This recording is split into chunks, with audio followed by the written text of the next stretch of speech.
Political Capital is brought to you by Uber Canada. Learn how Uber and Mad Canada are reducing impaired driving at uber.com/home soon. CHEK Podcasts.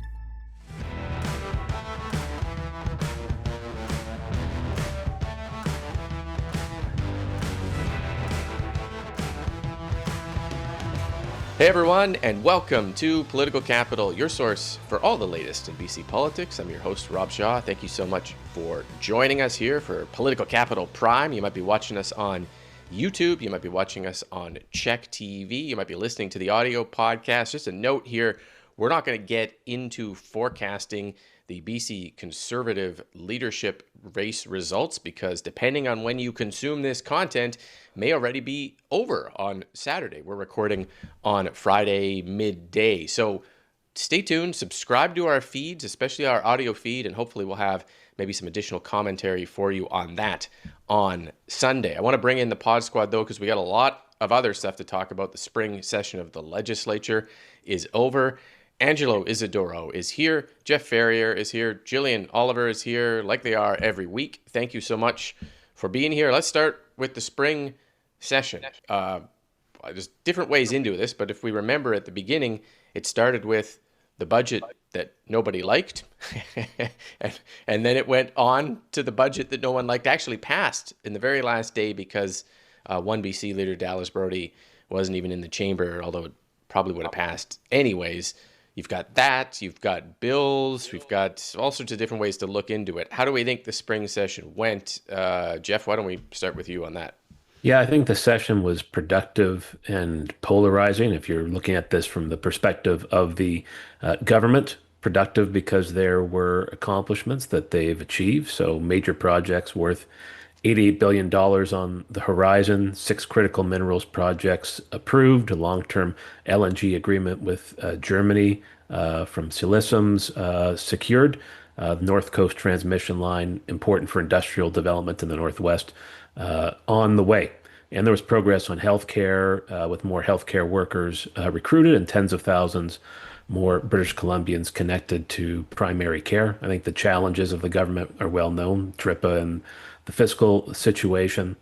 And I say it's polarizing because we're not going to discuss it really, but we're going to discuss it a little bit. So the BC Conservative leadership race, they spent much of the session focused on a race that was targeted at grassroots members, that rewarded ideological purity on the right side over broader appeal.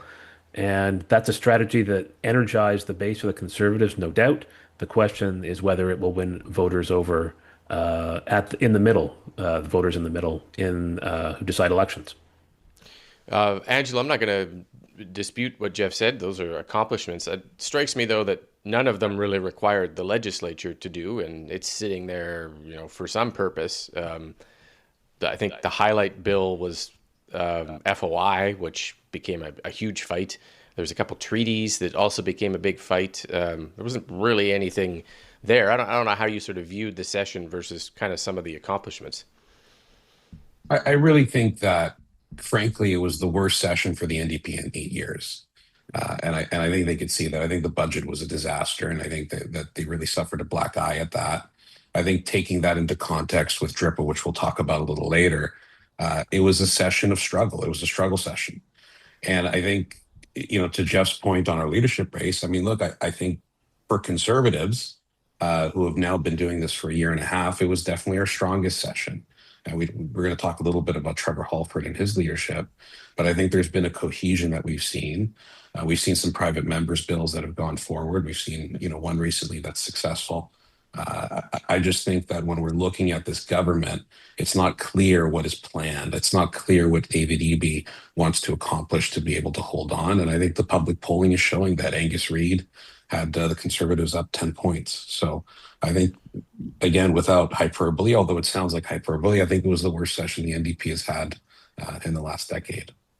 I do, Jillian, hear from New Democrats who kind of say, what are we doing here every now and again? I'm not sure this session necessarily helps. Like, it feels you get to a certain point in a government where your purpose is to keep the other people out of power. Though Jeff did list a lot of economic growth strategies that the premier has, like that narrative or that question of what's this government doing in year 9? Did this session help in any way, do you think, on that? Not really. I mean, I think, yeah, they're mid-cycle, right? And we talked about this a lot around the budget that government kind of wants to have its bad news and its tough decisions at this point because it's the time when people are paying the least attention and it has the least consequence for when they theoretically go to the polls in a couple of years. So they still have runway to turn it around. But like you said, there was no positive legislation of note, really. They were supposed to introduce bills to sort of solve the issues that they're struggling with DRIPA. They had to backtrack on that. That got a lot of attention. The budget got a lot of attention. And we don't know if they're going to have a more sort of exciting legislative budget in the future that's going to help boost their standings. And we'll see. I think if they do, it makes sense to wait until there is a new conservative leader in place. They're sort of politically treading water until they know who that person is and how they can contrast. But it also, I think, has been remarkable to watch the NDP go from a party that was really sort of like for the people. That was their focus when they first got elected in 2017. They really like to frame the BC Liberals as the party of the wealthy and the well-connected and sort of the pro-business party to really having their whole focus, to Jeff's point, being on supporting the resource industry and supporting the private sector to succeed. I think obviously that speaks to the time and the struggles that we're having with the economy, and many people want that, but it really is a remarkable transition, and I think answers sort of why we're kind of not totally clear on who they are and what their vision is, because they've departed so far from their sort of traditional raison d'etre. Grow the economy through resource projects to pay for the services was a long-standing line of the right, although maybe at one point the left kind of labor trades part of the NDP as well. So, Jeff, let's just flip this around and go around again. I guess another way to look at this is when you have a one-seat majority government, surviving and executing your agenda and getting through all your votes is an accomplishment in and of itself. And how do you think the premier did on that during this session? There were moments where it felt like, uh-oh, are we heading to an early election? And yet at the end, the government survived. Yeah, I think that's a bare minimum accomplishment, being able to maintain a majority. The government has done that. It's done that in the face of a lot of internal challenges with members' health. I mean, we talk about politics as a a theoretical high level thing. We talk about policy and issues, but these are people, and we've seen some folks on the government side, Joan Phillip and Grace Lower, and some folks on the opposition side, Pete Davis and Brent Chapman, facing real health challenges. So it has been an accomplishment that they've managed to do stable government with a small majority. I think the challenges are, as we saw with DRIPA, in the government side, one person is the balance of power when the government has a one-seat majority, and that can create some instability and some difficulties on some of the really tough issues. And I think that's what we saw this session, particularly with DRIPA. Do you think that's tenable, Angelo? Like, could you see another 2 years of this government, eking through, trying to pull independent procedural moves because it has to amend its own bill and it doesn't have its own votes in committee? Like, is that a tenable governing strategy based on what we saw this session for a couple more years? Not without something significant, right? You might have some of the independents potentially join the NDP. I think if that happens, they may have a little more of a cushion. But it's not tenable to have every motion be a confidence motion, particularly because outside of, again, to Jeff's point, human fragility and just the reality of life, there's also the issue of perception. It's not a clear mandate if the speaker is breaking every tie. It's not a good place to be. And we saw that with the FY bill. I'll mention real quickly what you did, which was that Dallas Brody couldn't be bothered to show up to work to vote on a budget. I think issues like that are very critical to just being an MLA. So I don't think it's tenable for 2 more years. I think I remain convinced we're going to see a significant change in the NDP in the coming months. Mm-hmm. What do you think, Jillian? Based on how this went, is this a functional one-seat majority government?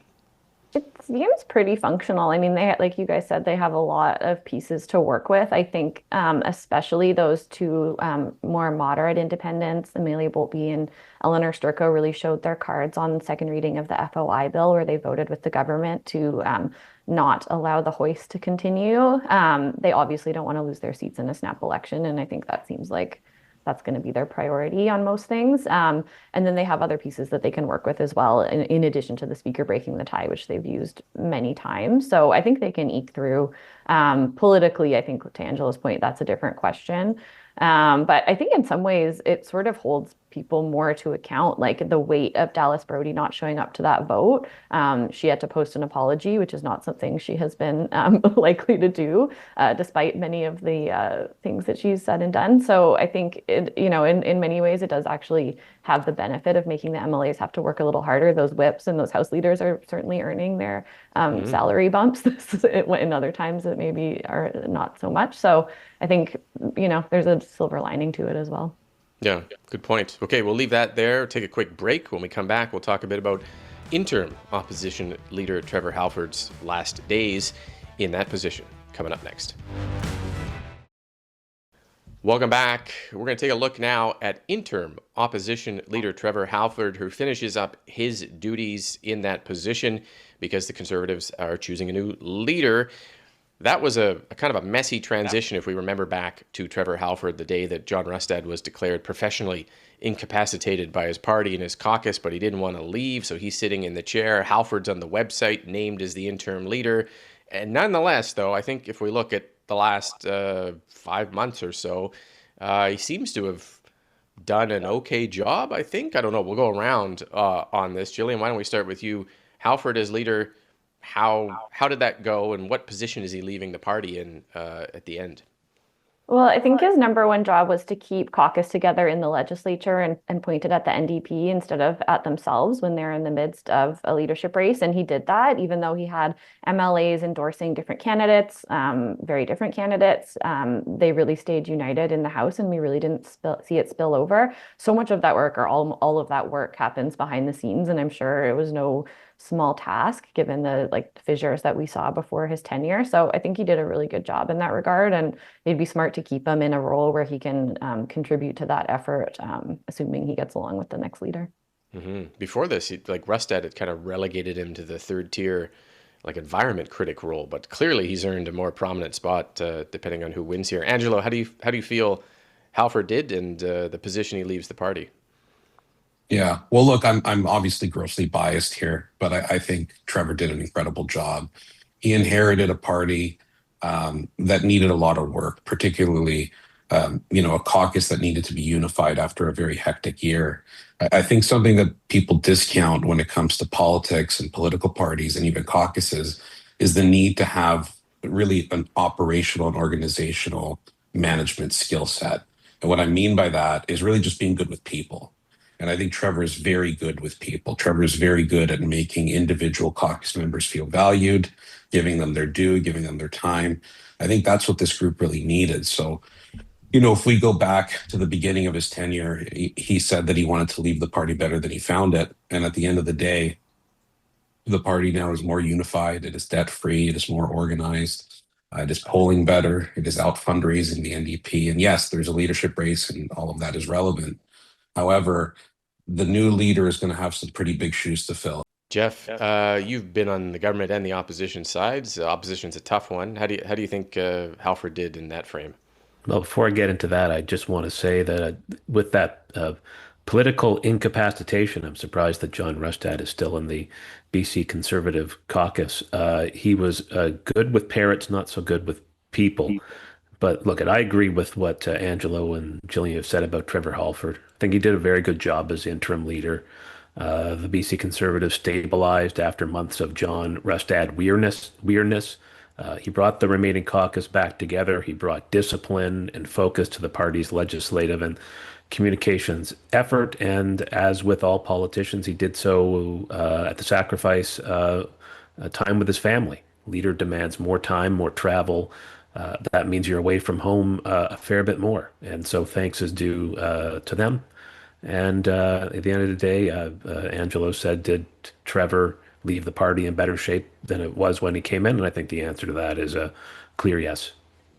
They call it the hardest job in politics, being the opposition leader, because you have no power to keep people in line. Yet somehow the Conservatives are in a position now where we didn't see any crazy outbursts, weirdo private members' bills, unauthorized kind of renegade statements or organized rallies or anything. I was told a story about some MLAs wanted to go out and join that no graves residential school denial thing that was on the front of the legislature, and they hashed it out in caucus. And basically, Ward Stamer, the local MLA, said, "You're going to put me in a really bad position here amongst my constituents." And they eventually, no one went out there. So that's an accomplishment. That's a team mentality versus a kind of individualized renegade free speech group. And that's some sort of evolution of the Conservative caucus as well under Halford. So not sure how that happened, but the next leader has a better spot, I think, to launch from than before. So, okay, we'll take a quick break here. Coming up next, we're going to go back into the issue of DRIPA and the political summer that is going to exist, with that question hanging over everyone's heads after this. Welcome back. Probably the dominant issue of the spring session that ended up not being an actual legislative item, DRIPA, the Declaration Act, trying to fix the issue of private property right clash with Aboriginal title. The Premier said coming into the session he was drawing bright lines and bringing in amendments. That did not happen during a showdown with First Nations leaders and, in some cases, his own caucus. And so the NDP now go into the summer without any resolution on DRIPA, plus various other advancements on the reconciliation file in and around politics. Let's go around and talk a bit about that. Jillian, where does this leave everyone with DRIPA not being amended, maybe going to be amended in the fall? What kind of summer and political position does this leave everyone in?